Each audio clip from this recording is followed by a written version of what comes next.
Hello， 大家好，我是慧慧，今天给大家分享一道果蔬汁，既能减脂瘦身，也能美容养颜，做法也是非常的简单。下面我们来一起看一下怎么做的吧。准备一根香蕉，把外皮去掉。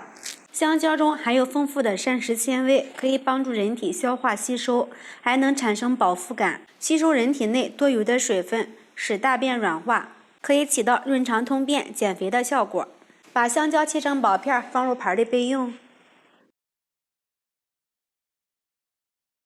准备半根黄瓜，削去外皮。黄瓜是所有的水果中含水分最多的，而且它是低热量的食品，含有丰富的维生素 C， 能清除自由基，美白肌肤。黄瓜中含有硒纤维素，进入肠道后能膨胀，并且可以加速肠道蠕动，清扫体内废料，还可以抑制糖分在体内转化为脂肪，起到减肥瘦身的作用。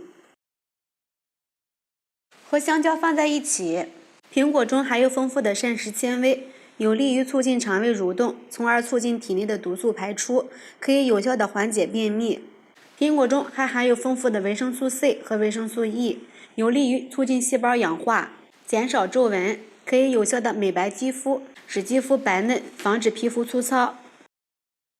把苹果切成小块，苹果核不要。把苹果也放入盘里。过程提前把水烧开，把洗干净的菠菜放入锅里，焯一下水，去除草酸。菠菜中含有大量的粗纤维，可以促进肠胃蠕动，在预防便秘方面有很好的作用。而且菠菜中含有抗氧化成分，有利于促进细胞抗氧化，清除自由基，减少色斑和皱纹，有美容养颜的功效。焯熟之后，给它控水捞出。把菠菜放在案板上，随意的切几刀。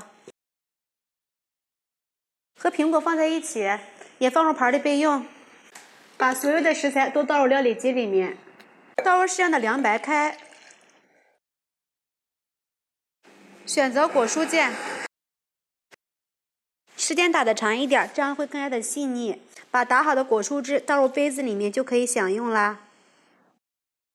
尤其是腰部赘肉多、皮肤暗沉、气色比较差的朋友，可以多喝一些。长期喝有润肠通便、降脂瘦身、排毒养颜，好处真的是非常的多。制作起来呢也是特别的简单，喝着特别的好喝。